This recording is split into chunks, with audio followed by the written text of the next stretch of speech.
Yo, what up? This is KMT the Ra, and welcome back to KMT Productions. This is going to be another one of the educational pieces that we got here for today. The subject that we're going to be going over is cryptocurrency. So if you guys like what you see here in the video today, make sure to leave a like for the video. It definitely helps for the algorithm. And if you have any suggestions for any other topics you may want me to cover here in the future, make sure to leave that in the comments down below as well. And yeah, if you guys find any people that may be able to benefit from this information, go ahead and share this video with them, because the entire point of these types of videos is to get the information out to people that need it. So once again, our topic today is cryptocurrency. So I guess we're just going to go ahead and start from the top. What is cryptocurrency, right? Cryptocurrency is a digital virtual currency that's secured by cryptography, which makes it pretty difficult to counterfeit. So many cryptocurrencies are decentralized networks based on blockchain technology. It's a distributed ledger enforced by a disparate network of computers. So a defining feature of cryptocurrencies is that they generally are not issued by central authority, making them theoretically immune to government interference and manipulation. So a few of the key points to understand for this is, well, cryptocurrency is a new form of a digital-based asset on a network that is distributed across a large number of computers. This is a decentralized structure, so it allows them to exist outside the control of governments and central authorities. The word cryptocurrency is actually derived from the encryption techniques that are used to secure the network. Blockchains, which are organizational methods for, ensuring the integrity of the transactional data, is an essential component for many cryptocurrencies. Many experts believe that blockchain and related technology will disrupt many industries, including finance and law. Cryptocurrencies face criticism for a few reasons, including their use for illegal activities, exchange rate volatility, there's vulnerabilities in the infrastructure. They've also been praised for their portability, divisibility, inflation resistance, and transparency. Cryptocurrencies are a system that allow for secure payments online, which are denominated in terms of virtual tokens, which are represented by ledger entries internal to the system. So crypto refers to, various encryption algorithms and cryptographic techniques that safeguard these entries. Elliptical curve encryption, public-private key pairs, and hashing functions. There's a few different types of cryptocurrency. The first blockchain-based cryptocurrency was Bitcoin, which still remains the most popular and the most valuable today. Today there are thousands of alternate cryptocurrencies with various functions and specifications. Some are clones of Bitcoin, while others are like new currencies that they've made from scratch. Bitcoin was launched back in 2009 by an individual or group known by the pseudonym as Satoshi Nakamoto. Back in November of 2019, there are over 18 million Bitcoins in circulation. I think that number is still the same today, but I'm not 100% sure. So 18 million Bitcoin in circulation with a total value of 146 billion. So some of the competing cryptocurrencies spawned from Bitcoin's success. That's a lot of money to be making. They're known as altcoins. They include Litecoin, Peercoin, Namecoin, as well as Ethereum, Cardano, and EOS. And today the value of all the cryptocurrencies in existence is around 214 billion. So Bitcoin currently represents more than 68% of the total value. Some of the cryptography used in cryptocurrency today was originally developed for military applications. So at one point, the government wanted to put controls on cryptography, similar to like legal restrictions on weapons.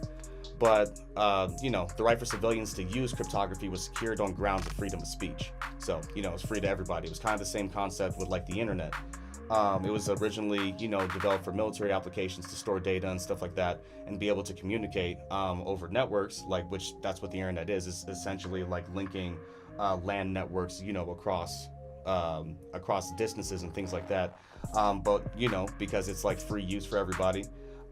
They actually didn't really realize just how big the internet was going to be once it exploded and got into the hands of regular people and consumers. So, just a little sidebar.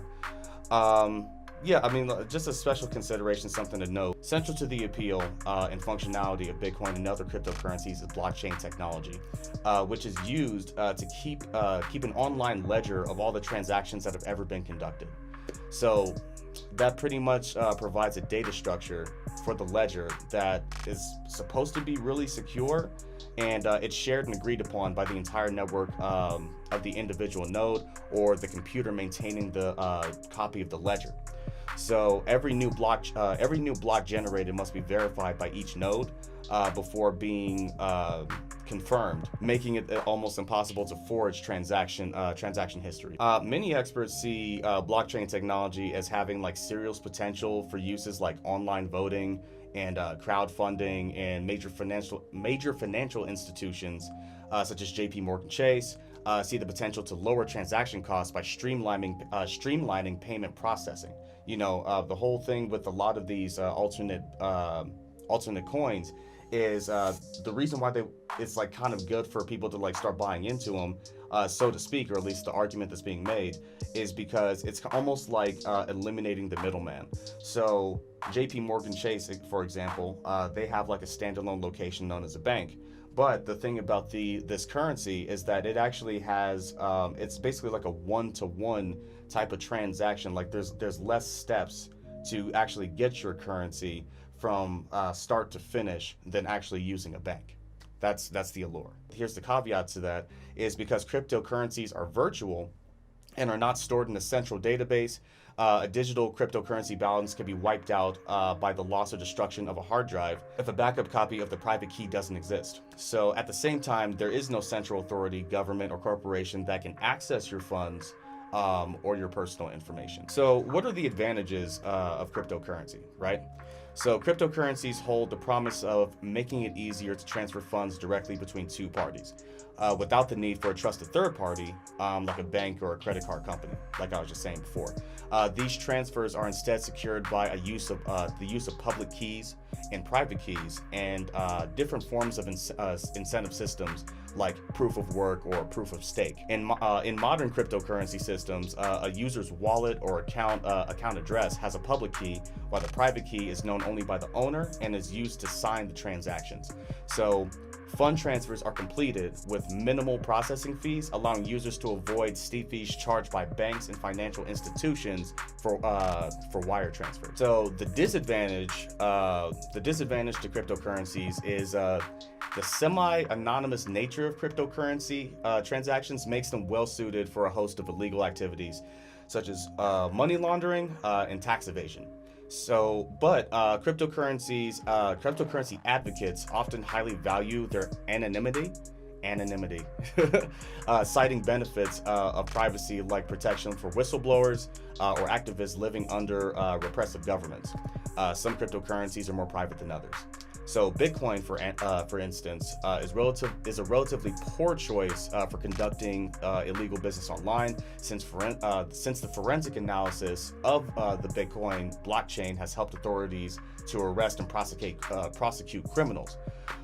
More privacy-oriented coins do exist, such as like Dash, Monero, and Zcash, which are far more difficult to trace. So the criticism on cryptocurrency is that well, since market prices for cryptocurrencies are based on supply and demand, the rate at which cryptocurrency can be exchanged for another currency can fluctuate wildly, since the design of many cryptocurrencies ensures a high degree of scarcity. So we can actually do a callback to what I was just saying before, the 18 million Bitcoin in existence.